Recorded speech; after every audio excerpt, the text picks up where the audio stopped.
O tráfico de órgãos é um mercado que movimenta bilhões, explorando a falta de doações e a vulnerabilidade de pessoas pobres. Mesmo sendo proibido na maior parte do mundo, esse crime envolve intermediários, pacientes e até profissionais da saúde, muitas vezes atuando dentro de hospitais conhecidos. O rim é o órgão mais vendido e quem aceita vender quase sempre o faz por necessidade, recebendo pouco e colocando a própria saúde em risco. A gente fala mais sobre esse assunto no programa Fronteiras de hoje.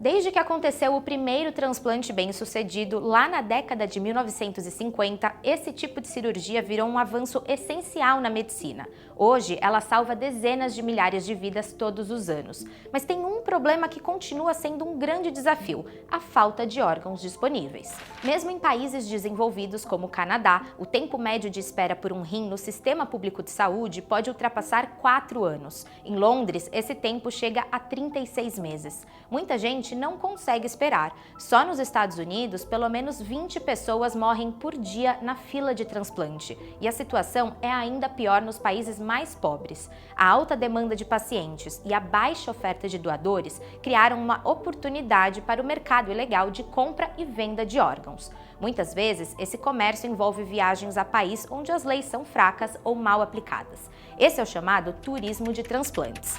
Desde os anos 1980, esse mercado cresce constantemente. Hoje, 1 em cada 10 órgãos transplantados no mundo vem do mercado paralelo, incluindo pulmões, corações e fígados. Mas o rim é o mais negociado. Segundo a OMS, pelo menos 10 mil rins são vendidos ilegalmente por ano, mais de 1 por hora. E de onde vêm esses órgãos? A gente pode falar de 3 tipos de doadores. O primeiro são pessoas que já morreram. Mesmo depois da morte, corpos podem ser violados por traficantes, muitas vezes com o consentimento da família. O segundo grupo são pessoas vivas que aceitam vender um órgão para conseguir dinheiro rápido. Geralmente são pessoas muito pobres, endividadas, imigrantes ou refugiados, convencidas por traficantes a vender partes do corpo. Por fim, há aqueles que têm órgãos extraídos à força, sem consentimento, muitas vezes sequestrados e vítimas do tráfico internacional de pessoas. Quem pensa que vender um rim é um jeito fácil de ganhar dinheiro, a realidade não é nada animadora. É verdade que partes do corpo como cabelo, esperma, óvulos, medula e sangue podem ser vendidas legalmente em muitos países, mas a compra e venda de órgãos, como o rim, é proibida em quase todo o mundo. E se eu disse quase, é porque tem pelo menos uma exceção onde o comércio de rins é perfeitamente legal: o Irã. Mas calma que a gente vai falar sobre isso daqui a pouco. Estima-se que o tráfico internacional de órgãos movimente quase 2 bilhões de dólares por ano, mas o tamanho real é difícil de medir. O que sabemos é que a maior parte do dinheiro não chega a quem vende o órgão. O fornecedor é sempre a parte mais frágil dessa cadeia. Nos países ricos, traficantes circulam por enfermarias de nefrologia e diálise em busca de clientes. Quando alguém aceita, familiares costumam fazer vaquinhas online para pagar o custo, que pode chegar a centenas de milhares de reais, dependendo do órgão e da complexidade da cirurgia. Os preços variam. Rins podem ultrapassar 60 mil dólares. Córneas custam cerca de 30 mil. Corações chegam a 160 mil e pulmões a 170 mil dólares. Nos países pobres, o trabalho é diferente. Aliciadores vão às periferias para convencer os mais vulneráveis a venderem órgãos. Mas esse convencimento nem é tão fácil e as condições oferecidas são precárias. Muitas vezes a pessoa não passa por avaliação médica adequada e os recrutadores mentem, dizendo que o rim volta a crescer ou que ter 2 rins não é natural. Quando alguém aceita, a notícia se espalha, incentivando outras pessoas a entrar nesse negócio. Ou seja, esse mercado funciona como uma transferência de saúde dos mais pobres para os mais ricos, que pagam fortunas para furar filas de transplantes e prolongar a vida. Para piorar, quanto maior a condição de vulnerabilidade do vendedor do órgão, maior a exploração. No Oriente Médio, por exemplo, afegãos admitem vender rins por menos de 4 mil dólares, uma pechincha. E ainda existe o risco desse pagamento nem ser feito. Nesse caso, como a própria venda também é um crime, muitas vítimas ficam de mãos abanando, sem ter a quem recorrer. É importante entender que essa indústria não depende só de vendedores e compradores, mas também de profissionais da saúde, como cirurgiões, anestesistas, nefrologistas, enfermeiros e motoristas de ambulância. Pela própria natureza desse mercado, esses profissionais são essenciais para manter o tráfico de órgãos funcionando.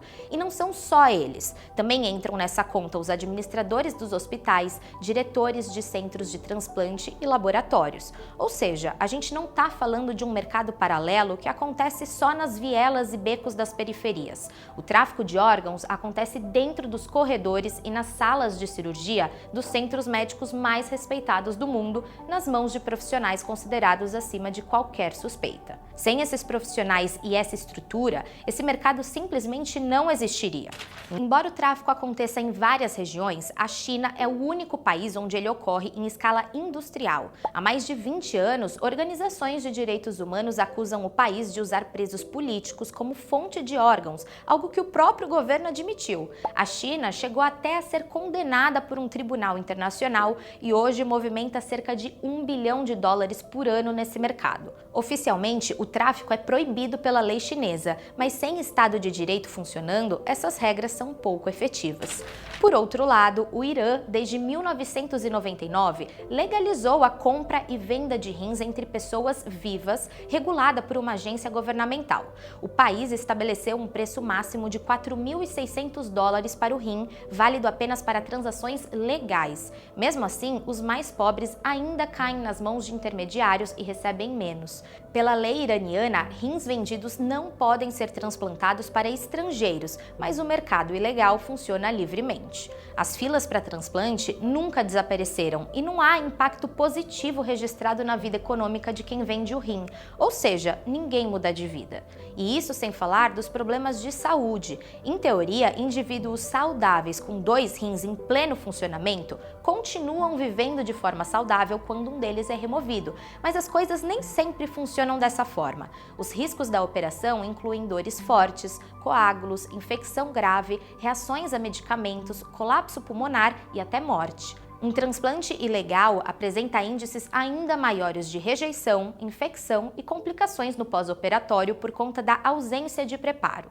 Para algumas pessoas que aceitam vender um rim, após o transplante, os custos com saúde só pioram a situação financeira. Por isso, a conta não fecha. Alguns ficam tão debilitados que não conseguem mais voltar ao trabalho. A ONU, a OMS, a OMC e outras diferentes organizações internacionais condenam o comércio de órgãos. No Brasil, quem compra, intermedia ou vende tecidos, órgãos ou partes do corpo humano pode passar de 3 a 8 anos na prisão, além de multa. Ou seja, qualquer dinheiro ganho com essa prática pode virar prejuízo da noite para o dia. Apesar disso tudo, o tráfico de órgãos é uma prática que não deve acabar, mesmo com as punições da lei, e isso por 3 razões.